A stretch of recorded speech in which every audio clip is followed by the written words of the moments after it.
Hello everyone, welcome to Deborah's TV.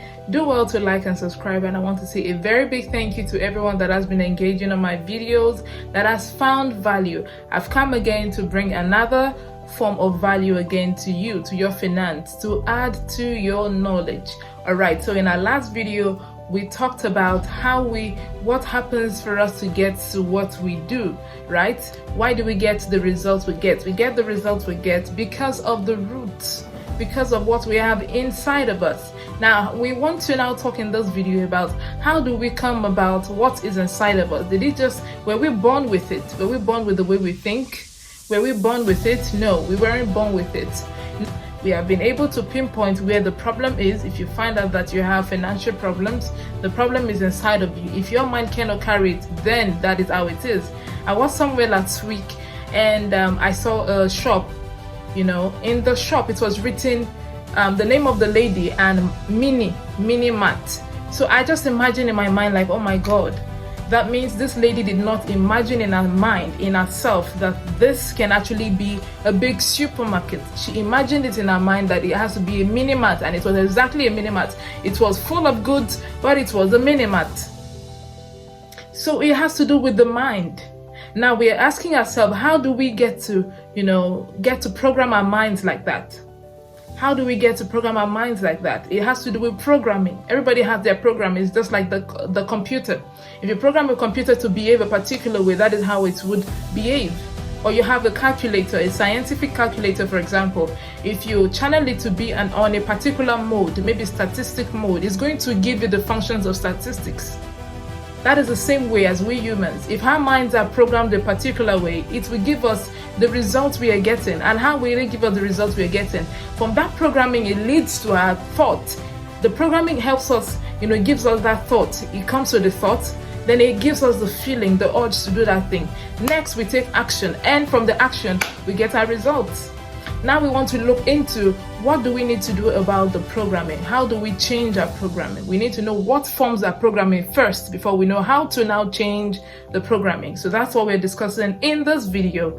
All right, now please do well, if you're just joining us, to like, subscribe on this channel. All right, back to what I was saying. Now, how do we get the programming? We get our programming from three things.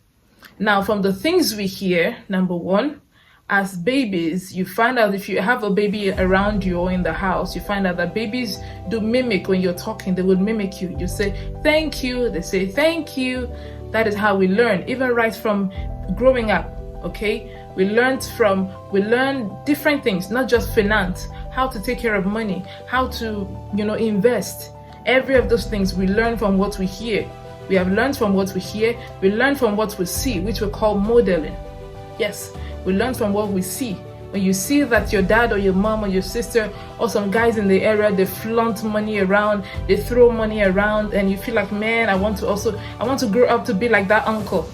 I want to act like that auntie, because I see that all the time. That auntie is always wearing fine hair. There's so many things. So the child is growing to model towards seeing the way that auntie behaves, or seeing the way that uncle behaves, or seeing the way daddy or mommy behaves when it comes to how they spend their finance.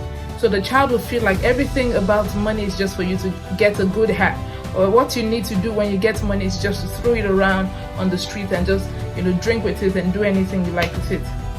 So basically, it has to do with your verbal, the verbal programming, which has to do with what you hear. Like I said, modeling what you see around you. You see people, you see things, you see parents, you see relations, you see family members, you see the way they handle a particular situation, you see the way they handle a particular thing.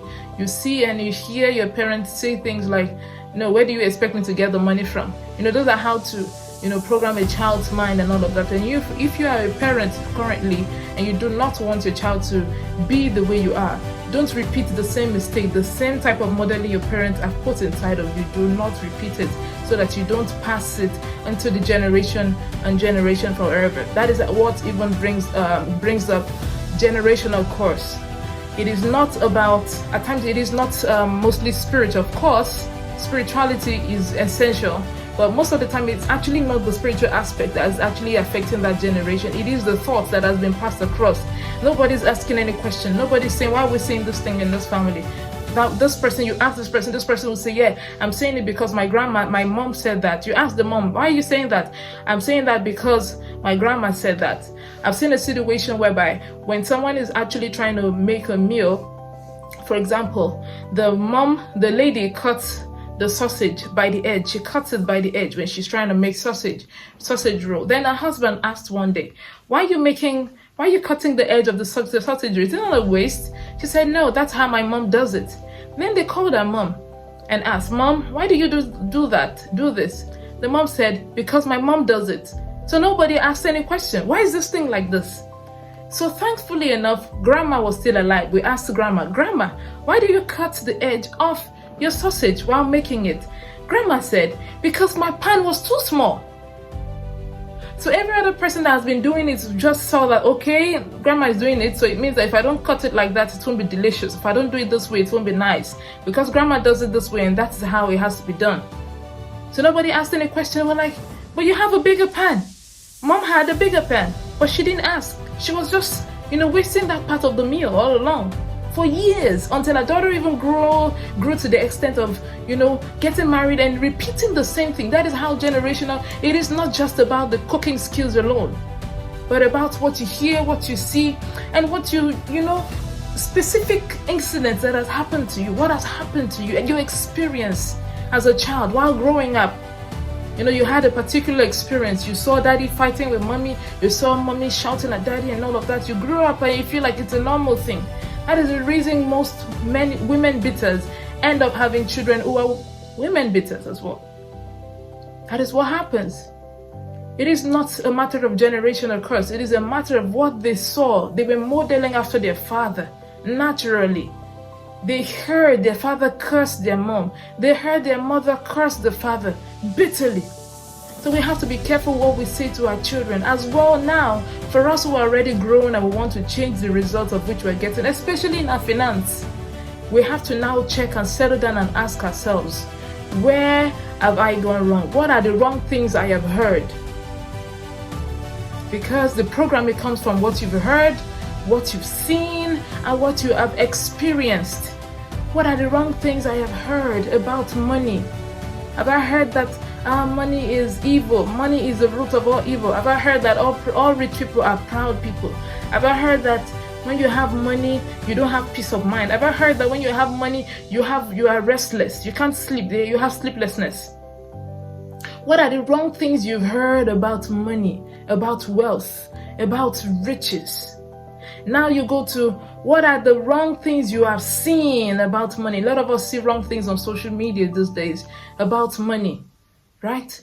What are the wrong things I have seen about money? You've seen on social media, you see young children, ritualizing every here and there, and you feel like this is the right thing to do. You're growing up to model after that route. You're thinking that is the right thing to do, but it is not. Now, if your mind is now unconsciously programmed that way, you begin to feel, well, there's nothing bad in it to go for 1 or 2 rituals. It's just rituals now. Nothing bad in it. You begin to feel like there's nothing bad in it. When the feeling comes in, oh my God, that's the end. Because the next thing you're going to do is to take action. When you begin to feel it, you begin to think about how to take action. And after taking action, you get the result. What if it doesn't go well the way it went well for other people? So you have to work on what we hear. We have to work on, what we see. And we also have to work on what we have experienced. You cannot change your past. That is one thing you should know. You cannot change your past. There are some things you can't change about yourself. You cannot change your past. You cannot change, where you were born. And you cannot change how you were born. Of course, a lot of people are trying so hard to change how they were born. They are born these days. You're able to, hopefully you're able to get the kind of results you're desiring, but you can't get a perfect result. That's just the truth. So right now, I want us to settle down, sit down after watching this video to ensure that you write down, you list out. In the next video, I'm going to be listing out as well all the things, all the type of things that we must have heard in our minds. We must have heard that must have programmed our minds a particular way. Now, I want you to settle down and ask yourself, what are the wrong things I have heard about money? What are the things that, just list them out. What are the things that you've heard about money? What are the things you have seen about money? How did your dad, how did your mom, how did your sister, how did your brother, how did that uncle you like in your family, how does he handle money? Now, what has been your experience about money? I have had my own bad experience about money. I was super excited some years back, while I was quite young. I wanted to open an account. Somebody actually gave me an amount of money to go and open an account for myself. And I was so excited that I went to spill the beans to some wrong guys. And they actually, met me on the way and hijacked the bag where the money is. They actually asked me, where is the money? You said you were going to the bank. I said, yeah, I'm actually going to the bank right now. I was so naive. I'm actually going to the bank right now. I told them all of that. And they said, okay, so where's the money? It says my bag is right here. I'm carrying it and I'm so excited and all of that. And they just collected the bag and that was it. I was, dumbfounded. Like, what's going on here? You guys, I thought we were friends and all of that. So your experience, you need to work on, list out what you have heard about money. Like I said, number one. Then you have to now check yourself, resonate on it. What have you seen people do around you? People around you especially. What have you seen? What have you molded after? Who have you molded after? Then the next thing to do is to now check. Think about it. Even if you have to laugh about it or cry about it, don't worry. It's just you. Okay, so think about your experience. What has been your experience about money? Has it been bad? Has it been good? Is it that you invested your money into a particular thing and at the end of the day you can't find it anymore? Is it that you were scammed some time ago? I was also scammed some time ago, okay? Is it that you were scammed some time ago trying to get cheap goods? Is it that, so many experiences? A lot of people have so many experiences. So that is what actually helps to program your mind. And if your mind is programmed according to what you've seen, what you've heard, and what you have experienced, it leads to how you feel. It leads to your thoughts first. You think about it, then it leads to how you feel, then it leads to you taking action to a particular direction. And the next thing is, after you've taken that action, your result is out with no time. Thank you for joining me in this video. I'll see you next time in my channel. Please do well to like and subscribe. Share this video with your friends and family. Love you all.